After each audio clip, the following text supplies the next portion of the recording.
नमस्कार प्रिय दर्शकों, एक बार फिर आपका स्वागत है हमारे YouTube चैनल प्राचीन ज्ञान गंगा में। प्रिय दर्शकों, आज फिर नया वीडियो नई जानकारी लेकर मैं हाजिर हुए हैं। प्रिय दर्शकों, आज एक ऐसे घोड़े की कहानी हम आपको सुनाने जा रहे हैं जिसका मोल बड़े बड़े बादशाह तक नहीं लगा सके।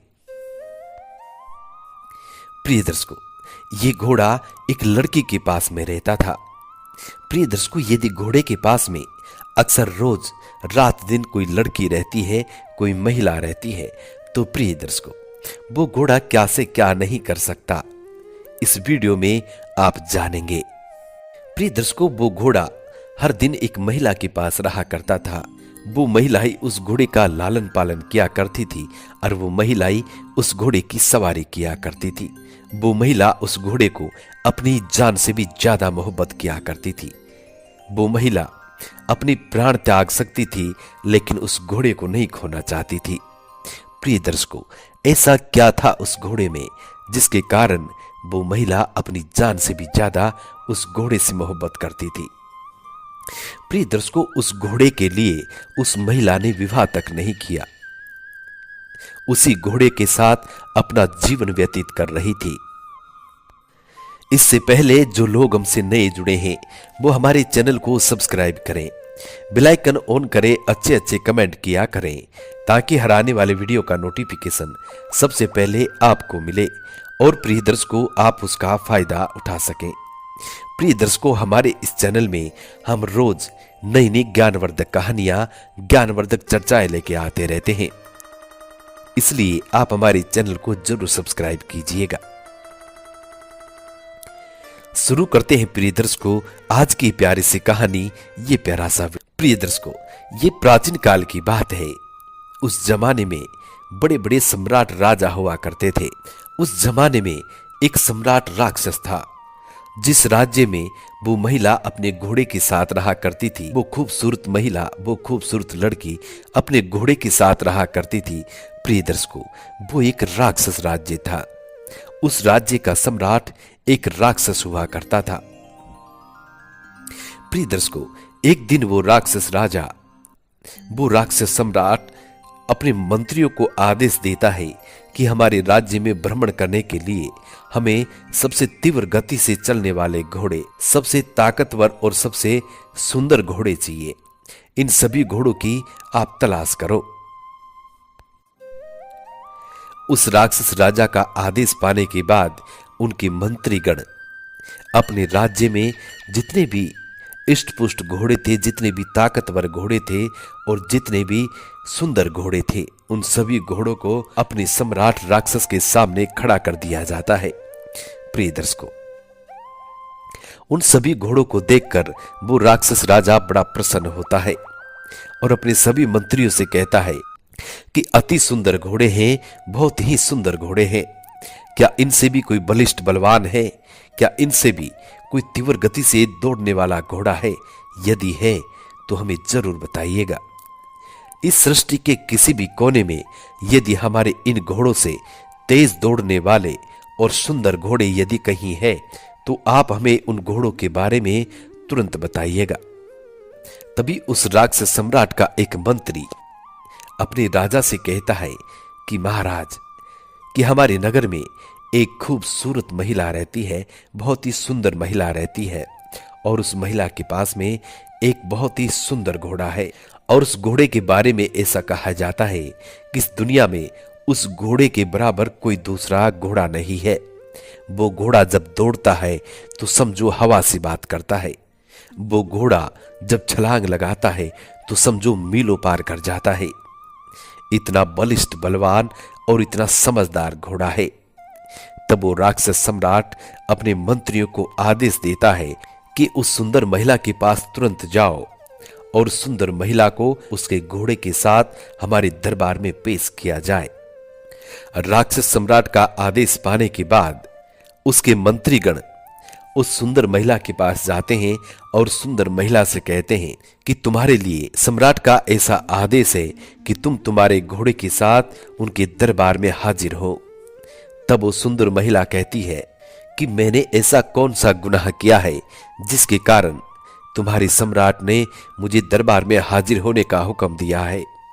तब मंत्रीगण उस महिला से कहते हैं कि तुम्हारा कोई गुनाह नहीं है, तुम्हारे पास में ये सुंदर घोड़ा है, इस घोड़े की सम्राट को आवश्यकता है, इसीलिए हमारे सम्राट चाहते हैं कि आपका ये घोड़ा उनको दे दिया जाए। तभी वो सुंदर महिला उन सम्राट के सैनिकों से कहती है कि देखिए, तुम्हारे सम्राट के दरबार में मैं जरूर हाजिर हो जाऊंगी और मेरे घोड़े को भी लेके आऊंगी, लेकिन आप अपने सम्राट से जाके कह सकते हैं कि मैं मेरा घोड़ा उनको कभी नहीं दूंगी। मेरा घोड़ा मेरी जान से भी प्रिय है, मैं अपनी जान दे सकती हूं, लेकिन मेरा घोड़ा नहीं। प्रिय दर्शकों, सुंदर लड़की की इतनी बात सुनने के बाद वो सभी सैनिक वापिस राक्षस सम्राट के दरबार में आ जाते हैं और वो सारी बातें राक्षस सम्राट को बता देते हैं। उसके कुछ ही देर बाद वो सुंदर महिला अपने घोड़े पे सवार होकर राक्षस सम्राट के दरबार में पहुंच जाती है। जब राक्षस सम्राट उस सुंदर महिला को देखता है तो वो देखता ही रह जाता है, मानो कोई आसमान से परी उतर के आई हो, इतनी सुंदर वो महिला। और जब राक्षस सम्राट उस सुंदर महिला के घोड़े को देखता है तो घोड़े को देखता ही रह जाता है, मानो कि समुद्र मंथन से उत्पन्न हुआ एक रतन हो। इस तरीके से उस घोड़े की लालिमा दमक रही है, उस घोड़े का बदन छलक रहा है, उस घोड़े की गर्दन के बाल इस तरीके से उड़ रहे हैं मानो कोई शेर आ रहा हो। ये देखकर राक्षस सम्राट चकित रह जाता है और सोचने लगता है कि किसी भी तरीके से यदि ये घोड़ा मुझे मिल जाए तो मैं आसपास के सभी प्रांतों पर अपना आधिपत्य जमा सकता हूं। ये घोड़ा बड़ा चमत्कारी है, बड़ा बलिष्ठ बलवान है। जैसा इस घोड़े के बारे में सुना था, ये घोड़ा उससे भी ज्यादा काबिल घोड़ा है। ये सोचकर राक्षस सम्राट उस सुंदर महिला से कहता है कि आप अपने घोड़े की कीमत बताइए, आप अपने घोड़े की क्या कीमत रखती हैं। तब वो महिला राक्षस सम्राट से कहती है कि सम्राट, ये घोड़ा बिकाऊ नहीं है, यही घोड़ा मेरा जीवन का सहारा है, इसी घोड़े के सहारे मैं अपना जीवन व्यापन करती हूं। आप चाहे तो मेरे प्राण ले सकते हैं, लेकिन मेरा घोड़ा नहीं। तब वो राक्षस राजा कहता है कि ठीक है, तुम अपने घोड़े को बेचना नहीं चाहती हो, तो क्या तुम एक काम कर सकती हो, कल मुझे शिकार खेलने के लिए जाना है और यदि तुम कल अपना घोड़ा मुझे दे दो तो इस घोड़े की सवारी का आनंद मैं ले सकता हूं, बस इतनी ही कामना है। तब वो सुंदर महिला राक्षस सम्राट से कहती है कि ठीक है सम्राट, मैं तुम्हें सिर्फ कल के लिए घोड़ा दे सकती हूं, लेकिन मेरे इस घोड़े पर सवारी करने से पहले आपको सावधान रहना पड़ेगा। मेरा ये घोड़ा हवा की गति से उड़ान भरता है और जब मेरा घोड़ा छलांग लगाता है तो मीलों पार कर जाता है, इसलिए यदि आप अच्छी तरह की घुड़सवारी जानते हैं तो ही आप मेरे घोड़े पे सवारी करने की सोचें, अन्यथा आप मेरे घोड़े पे सवारी नहीं कर सकते। तब वो राक्षस सम्राट उस सुंदर महिला से कहता है कि महिला, तुम चिंता ना करो, मैं अच्छी तरह घुड़सवारी जानता हूं। तब वो महिला अपने उस बलिष्ठ घोड़े को राक्षस सम्राट को दे देती है और कहती है कि सम्राट, ये घोड़ा सिर्फ कल तुम्हारे पास रहेगा और परसों के दिन यदि तुम इस घोड़े को मेरे पास नहीं भी भेजोगे तो भी मेरा घोड़ा मेरे पास आ जाएगा। इतना कहकर वो सुंदर महिला उस घोड़े के कान में कुछ कहती है और प्रियदर्श अपने घर को चली जाती है। जब दूसरे दिन का समय होता है तो राक्षस सम्राट उस महिला के बलिष्ठ घोड़े पर सवार हो जाते हैं। जैसे वो घोड़ा रवाना होता है तो घोड़ा इतनी तीव्र गति से दौड़ता है कि मानो कोई तूफान आ रहा हो। हवा की गति से वो घोड़ा उड़ान भरता है और प्रियदर्श को उस राक्षस सम्राट को मीलों दूर ले जाके गिरा देता है। राक्षस सम्राट नीचे गिर जाते हैं, लेकिन जिस जगह पर वो राक्षस सम्राट गिरते हैं प्रियदर्श को, वो जगह बहुत पुष्प वाली थी, बहुत सुगंध वाली थी। उस जगह पर बाग बगीचे थे, तरह तरह के फूल खिल रहे थे, चिड़िया चहक रही थी। इतना सुंदर नजारा उस राक्षस सम्राट ने अपने जीवन में नहीं देखा था, मानो कि वो स्वर्ग में पहुंच गया हो। इतना सुंदर दृश्य देखकर राक्षस सम्राट सोचने लगा कि ये घोड़ा नहीं, जरूर कोई फरिश्ता है जो मुझे ऐसे स्वर्ग में लेके आ गया है।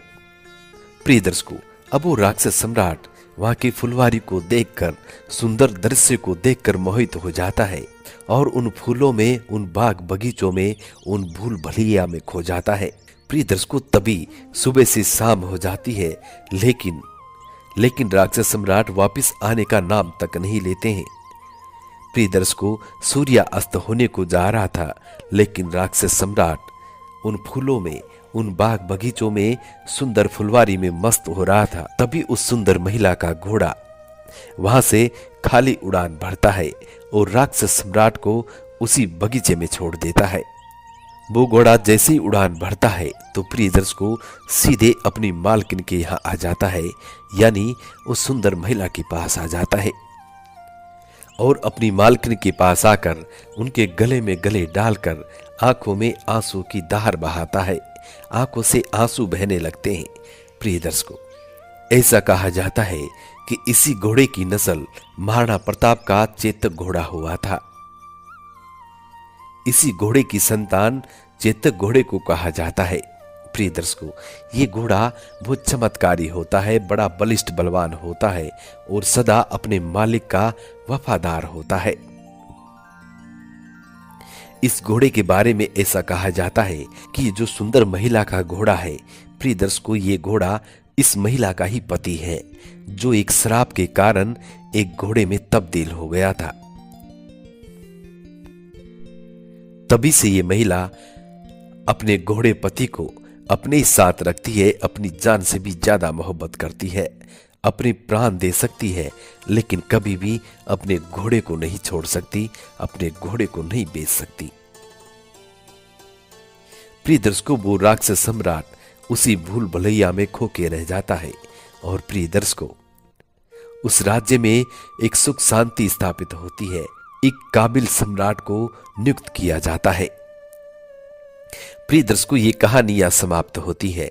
हम उम्मीद करते हैं कि आज की ये छोटी सी कहानी आप लोगों को बेहद पसंद आई होगी और आपको ये भी पता चल गया होगा कि चेतक का पिता कौन है। आज तक ये कहानी आपको किसी ने नहीं सुनाई होगी और नहीं आप ये जानते होंगे कि महाराणा प्रताप जैसे सूरवीर राजा का घोड़ा चेतक, उनका पिता कौन है। प्रिय दर्शकों, इस कहानी के माध्यम से आपको ये समझ में आ गया होगा। मिलते हैं प्रिय दर्शकों आने वाले नेक्स्ट वीडियो में। तब तक अपना ख्याल रखें। जी नमस्कार, धन्यवाद।